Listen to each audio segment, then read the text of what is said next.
Hey everybody, welcome back. It me, Northernlion, playing a little bit of The Binding of Isaac Afterbirth Plus. You heard of this game? E3's biggest announcement, The Binding of Isaac Afterbirth Plus. TechX, are you even trying to make me work for it anymore? TV3K29AY, check this out. Use it, use it. I really thought that was gonna be a health upgrade. But this is, you gotta meet the game in the middle, you know? When they hit you with a potato peeler Tech X challenge to this level of magnitude, you gotta take a step back and say, hold up. That's too easy. So I think we've done the right thing. By me, by you, and therefore by the world as well. Got a spirit art, we can't lose now. Tech X is just like, you win. As long as you don't die, you win. This reminds me, again, it's like John Madden style commentary. What I was gonna say, because at first I was like, don't lead with this anecdote. Let's do it. Because it's a little bit too out there to work well. Did you hear that? That's mom's heart beating. Lore. It reminded me, when you say that advice, you know, just advice of a high degree of idiocy. Like, well, if you don't lose, you're probably gonna win. By the way, of course we're gonna do that. My grandparents used to, I mean, they were like pseudo hoarders. Not to be, like, I'm not being cute with the word hoarder. You know, what I mean specifically is they used to hoard. They had a book, because they used to just let me loose in the hoarder's paradise and be like, hey, find something you like. And sometimes I'm like, hey, a board game based on a 1970s game show. That's kind of cool. And they're like, yeah, don't lose that. That's extremely valuable to us. And I'm like, but why, Grandma? And they're like, we can't explain it. Anyway, one time when I was in there, I found a book of roulette strategy. And even as a child, I said to myself, wait a minute. Roulette strategy? It's just a dang old simulated 35-side dice roll. But nah. I just can't imagine what was inside of the roulette strategy dice book. I've seen that there are like slot machine strategy books as well. What do you write in there? Oh, well, you know, the more times you spin, the more likely you are to win. That'll be $20, please. Except in Canada, for some reason, the book will be another $4 or $5. You ever see that on the back of a book? When was the last time you bought a paperback book? You know, I don't know if they have it in the US like this, but in Canada, when you look at the back of a book, it usually has a Canadian price and an American price. And that is how I knew that the free market means nothing. Because the consumer is informed. If they're Canadian, they're getting bent over the barrel. You go to pick up a copy, Yasser Sirawan's Chess Openings for Beginners. US, $24.95. Canada, $28.95. What's up with that? Yasser Sirawan's publishing company that I've forgotten the name of, but somehow still maintain the name of the person who wrote them. I get it, you know, the dollars are different. I'm just saying, you'd think that would be like, you know, salesmanship 101. Is you'd never be like, hey, you want an ice cream? That's cool. For you, $6. Just so you know, it's $4 for other people. But for you, $6. We're gonna live. Never a doubt in my friggin' mind, dude. That's disrespectful. As Canadians, we're paying more for knowledge. If that's not oppression, I don't know what is. But NL, the dollar is weaker, so proportionally you're paying roughly the same. Get out of here with that logic, please.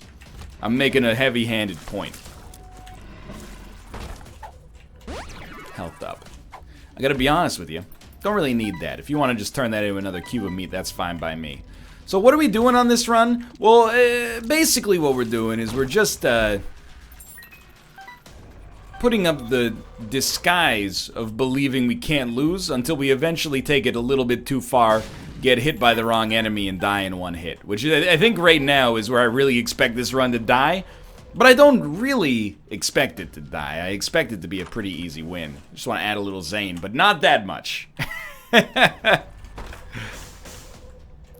like you go over to your friend's house and you're like, So what's up? We're playing some board games, having a couple drinks, and he's like, check it out. I just bought Elon Musk's proprietary flamethrower. And you go, oh, I just remembered I have to go not be hanging around an insane supervillain like Hank Scorpio right now. I'll be seeing you later, or never. Really, it's my choice at this point. Dad's lost coin already recovered, and a little bit more money coming our way. Honestly, we're 4.5 minutes into the run. Do feel a little bit weird about just leaving, but kind of come by it honestly, you know? I mean, look at the quality of this run right now. We're doing so much damage. I will not shy away from that, but I will not do it right now. What I'm going to do is just walk away from that room and hope that I can impress you with an incredible and engaging anecdote that will make you forget that that room existed. Health up, please. Health up yet again! AKA a cube of meat pill. Dude, that's a good pill. Take retrovision out of the game, add a pill that gives you a cube of meat. Is it overpowered? Let me ask you another question. Are you a narc? Who cares? We're in this game is retired, okay? The active balance of this game after the booster pack is effectively meaningless. Everything is as it will be forever. I'll take it fine. Just add a pill. There's like 35,000 different pill variations in this game. You're gonna tell me you would look at a pill that gives you a cube of meat and be like, that's too much. I mean, it makes Pretty Fly look stupid. Yeah, well, I mean, you're not wrong about that. But how about, like, you know, a Tears upgrade making every other pill look stupid because it's just the best thing you can get. Anyway, I'm not gonna stoop to the level of having a bad faith argument about this idea I came up with in 2 seconds. Suffice it to say, look for it in Booster Pack 6. Should be, yeah, at the boss fight. I don't want to spend the boss. Maybe I do. I don't know. This actually feels like the most quickly a run has ever gotten this powerful in maybe a couple of months for me. That one, probably not gonna take it. So we will, just in the interest of being not an idiot, come down and grab this. It's alright when you get runs like this now and then. And by the way, if you're gonna say NL's had a cushy life on this run, you're extremely right. But I do want to point out, your boy did take a deal with the devil that cost 3 spirit hearts when he knew he only had spirit hearts and didn't know how many he had. I thought we had 4 and I was right, but it was, you know, it's quite a moment there. That might be the first time we've been hit on this entire run, by the way. So at this point, I think, you know, you just lean into the role of being the dude who's gonna have the powerful run, and you see just how powerful you can make it. I wouldn't say it's, like, unfortunate, but it's just kind of like, you know, a sign of the times. If you want to win an Isaac run in, like, under 20 minutes, 20 minutes to 30 minutes is extremely doable in almost every situation. If you want to win a run in under 20 minutes, it's got to be like Blank Card Emperor. It's the only way that I can conceive of it happening. Please just give me a trinket so I can gulp. I'll even make the sound, I promise. Yep. It's a penny. Not interested. If I'm gonna pick up a coin, a penny is the last one I want to pick up, dude. But if you were gonna make any coin into a pasta, then a penny would be up there. What are your pasta power rankings, by the way? I've said this before, and it's a little controversial. I don't like to talk about controversial stuff on the show. By the way, who'd you vote for in the Ontario election last week? Just curious. All this being said, and all joking aside, I'll tell you what. Here's what we're going to do. We're going to go to the curse room. I don't really care about gulp. If they're not going to give me a trinket, then so be it, right? I've said this before, and I stand by it. I think spaghetti is an overrated noodle. Full stop. I just want to see if this is a dead end, and it is indeed. If you follow the trajectory, there's been a meta-narrative happening for the past few years. I don't really like pasta. You know, I've been having some more pasta lately. I kind of like it. Now I like pasta. To some extent, at least. When I go to especially if it's like a good restaurant, If they're pasta focused, then I tell them to pass the sauce, because I'm interested. But I still think... Yas. I still think spaghetti, not a top tier noodle. I don't know if I just missed my window on it or what. I didn't eat it that much as a kid. All of a sudden, you know, now everyone else is like, it's one of my favorite meals of all time. And I'm like, I don't get it. I get lasagna. I've had some lasagna recently, and I was like, you know what? I could see how this could bring it. I've had some good spaghetti too, but I'm definitely more of like a rigatoni, linguine, spaghettini even. I don't know why I said that one so weird. Spaghettini! Like I'm mad at it, or it's a friend from college I haven't seen in a long time. Spaghettini! Long time no see. Just give me a spirit heart, please. I'll pick this guy up, I'll pop the lover's card, we'll be good to go. Nah, not gonna happen. Alright, well, take these and call me in the morning, buddy. Well, you know, we haven't been to our item room yet. We should probably facilitate that. Everybody loves a good ravioli, of course. I don't know, spaghetti just doesn't do it for me. If we're in the long noodle camp, I know you... You know what, I was gonna say, like, I'm with you on this, but I'm not with you on this, because what I'm about to say I don't think is that controversial. I kind of lump spaghetti in with udon and soba and ramen. It's in the long noodle camp. Spaghetti's a little different. Soba's pretty thick, udon's even thicker, you know? So you end up with the... Well, I guess soba's not that thick, but anyway.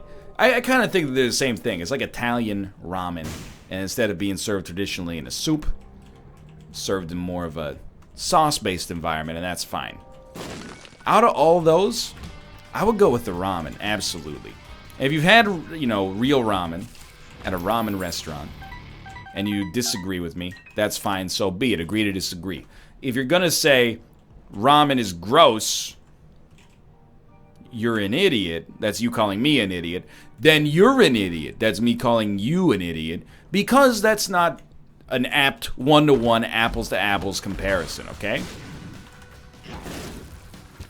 Instant ramen is to real ramen as, like, American cheese is to real cheese. It's not even a close comparison. Also, Ryugu Wagateki wo Karao, nothing personnel kid, etc., you know? Anyway, how did I get talking about noodles and soups? Well, probably because this run has... Hello. It's not really an error room. You're a fake error room. Get out of here. Be gone. The reason we're talking about inane nonsense is because the only narrative we have going on in the run itself here is how many sons will I have by the end of this run? We've been a little bit bereft, except for the cube of meat that we were lucky enough to pick up by fighting war, a little bit bereft of sons recently. Hey, that's mine. Because we haven't gotten HP, but we know that there's an HP upgrade in our pill rotation, so... Although we did take starter deck, so we're never gonna see it again. Whoops. So that one would be my bad. We're on the... No, okay, so I'm a fool. I should have gone to the shop. I honestly did not think we were that far into the game already. We're 12 minutes in on the mom fight. Slow your roll here. Again, talking about all sorts of pastas, get yourself confused. You fill your head full of all sorts of pasta lies. Okay, I'm gonna take bottom left. It's telekinesis. I don't want to roll telekinesis forever. Boss rush, by the way, is just my way of saying, like, hey, I need to slow myself down so I got more time to think and talk on this run, because that's what we're here for. Telekinesis is fine.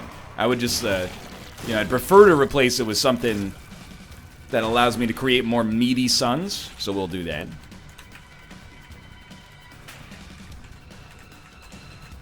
Ah! Well, I always think it's interesting, like, to pivot off of that conversation into something a little bit more, speak from, you know, your knowledge, I guess. I was talking, because I was at this concert with Kate last night, and the concert was extremely Korean. Like, all the songs that had vocals were in Korean. The program was exclusively in Korean with no English. So, of course, first off, I went up to the person running the concert, and I said, "Excuse me, this is censorship," and I won't. No, okay. So I sat there quietly because my wife told me to, and one of my wife's friends was there, and she was there with her boyfriend, also not Korean. So me and him are like we're the foreigners at the event. We can't talk to anybody or understand what's going on. So we were talking to one another. And he's originally from Kenya. He went to school in Northern Ireland and then moved to Vancouver to be, you know, nearer to his girlfriend. Highly fair situation. He started talking to me about Korea. And I was like, I lived there. And he was asking me about the food. And he said he loved Korean barbecue. And this is where we're going to pivot into the discussion portion of the episode. I was telling him, Korean barbecue is awesome. I love Korean barbecue. We eat it probably like, you know, once or twice a month easily. Not at home, because have you seen the number of dishes that produces? Every Korean meal produces like 100 dishes. I would never cook at home if I were Korean. It's out of control. Every dish is like, here's a soup, here's a bowl of rice, here's a plate with some stuff on it, with 15 spoons in it so everybody can get a taste. You know, here's 4 side dishes made of like different fermented and stewed vegetables of various. It's just out of control. This, you know, it's if you ever want to get like, it's not always cheap. Korean food's often kind of expensive, but what'd you got for me? Isaac's tears. What a waste. I'm gonna do it. This is how much I love my family of meat sons. I will sacrifice a little bit for them. No tinted rocks, huh?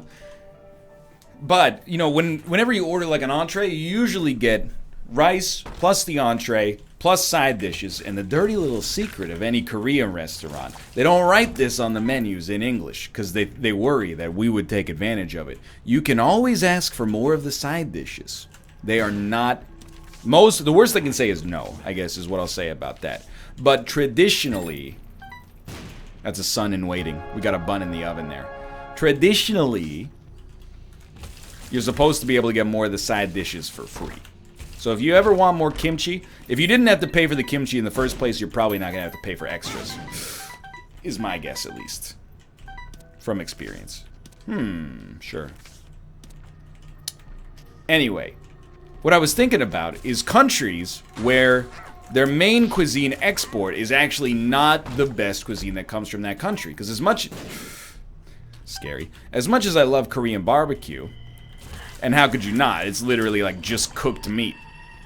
You even get to cook it yourself to your own preferred level of doneness. I had to pop the strength card there. I was very afraid. I really like other Korean food more than Korean barbecue, to be honest with you. I need this immediately. Like, Korean soups and stews, top tier. I was thinking, I wonder if that's true for like Italian food as well. Like when we think of Italian food, we always think of pasta. I'm not necessarily suggesting that in Italy they're like, oh, pasta? Yeah, I remember that. We don't really eat that anymore, you know? But maybe there's some kind of Italian food that's like top tier that I've never considered. I'd love to know what it is, if you know what it is. Get a little bit more of an authentic feel. This is where they're going to be like, yeah, actually we just eat a lot of pasta. And by the way, if you have a problem with the way that I pronounce pasta, I got one suggestion for you. Grow up. It don't matter. You know how it's spelled. It's a 5-letter word. If you don't want to be inundated with 4-letter words, slow your roll there, Merriam and/or Webster. All we have to do is survive until the next floor. I should probably let the judgment pick up the, or the beggar, I should say, pick up the money so he can maybe drop some kind of useful heart for me. Oh, well, that's... Should have gotten that earlier. Let's go! We're back in the saddle. Is that true for other countries? Canada, I don't know if we have a main food export. But like, I actually think a lot of Canadian cuisine is not particularly good. At least the stuff that's emblematic of Canadian cuisine. Don't get me wrong. I love poutine. But the other stuff that Canadian cuisine is known for is like, just pop this. And then, like, literally just blow it up. Is like butter tarts, which are just tarts. They're not even really particularly buttery. Meat pies, yeah, but that's not just like a Canadian thing. That's like a, you know, old Commonwealth thing. They're delicious, but, you know. And then on top of that is the snow drizzled on top of maple syrup, as I've harped on many a time on this very program. I lived for now. No Crampo, please. I don't think we can take it. I do want to take it. I would love to be able to fly here. Now, will I be a coward? Yes. I'm not going to create another meaty son right away. I have discussed the idea with myself, aka my most trusted advisor, and I've decided that I don't think that's a very good idea right now because of the incredibly high risk of death. So instead, I'm going to be delivering... What's the opposite of a premature baby? A baby that's fashionably late? Nah, that's okay. Of all the things to use the word deliver, why do we use the term deliver a baby? I'm trying to think of a better one, but I think I'm kind of trapped in that awkward area where I'm like, well, we've said deliver a baby. It's literally the verb associated with babies. That and swaddle for my whole life. But when you think of the word delivery, like 90% of the time, not even 90, like 99.9% of the time, it refers to like Domino's Pizza or Amazon. So yeah, delivery. It's another good example of the English language. What does that word delivery mean? Oh, it means to, like, you know, usually like you order something and have it, you know, driven to you by a driver instead of having to go pick it up for yourself. Or it's also the word that you use when a doctor pulls a baby out of your birth canal is the other thing. So it's just really two pretty similar words. This is where if I see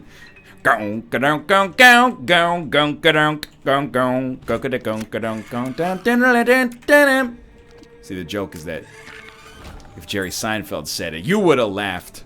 Do you think this will work? I've never really done this here. It totally works. Hey! That's Seinfeld. Shooby-doo-boop-boop. Whatever happened to sitcoms, man? When I was a kid, people watched Seinfeld. They watched Friends, you know? They even sort of watched The King of Queens. They definitely watched Frasier.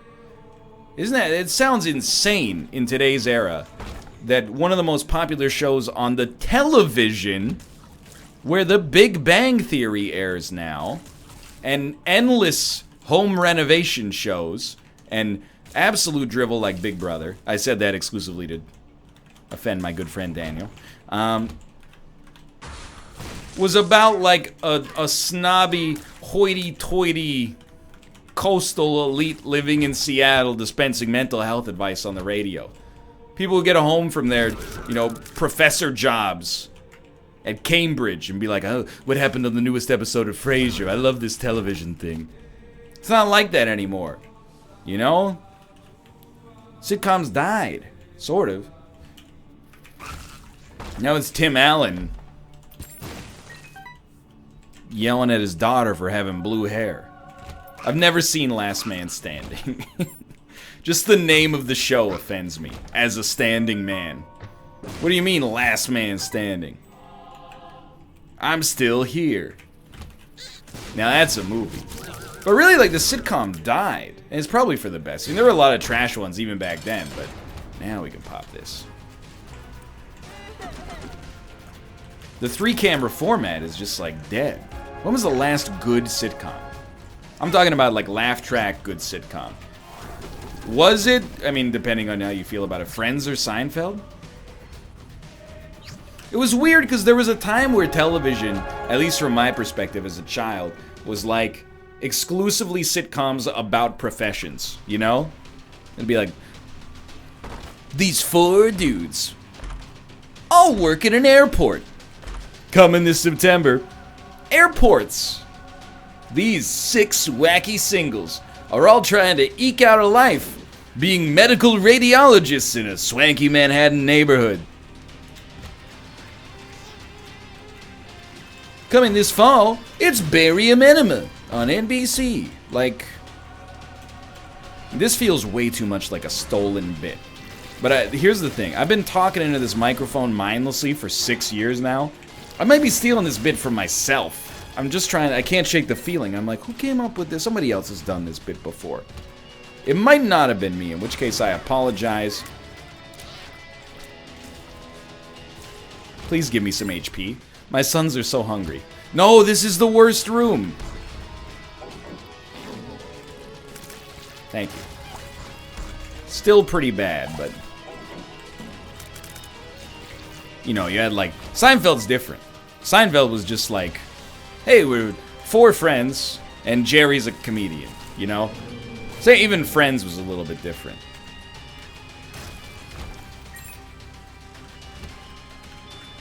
I feel like we entered into an area where it was like... Even Scrubs, you know, Scrubs is a fantastic show, at least until like the season that JD left and they still kept going for whatever reason. No! This room is highly cursed. Yep. You know, I deserved to die on this run, but I never had a choice. You give me a potato peeler in one hand and some HP in the other and a strong Tech X run. This is what you're gonna get. I have no regrets. Thanks for watching. Hope you enjoyed the episode. If you did, click the like button. Helps a great deal. Of course, subscribe if you want to see more in the future. For now, thanks for watching. I will see you next time.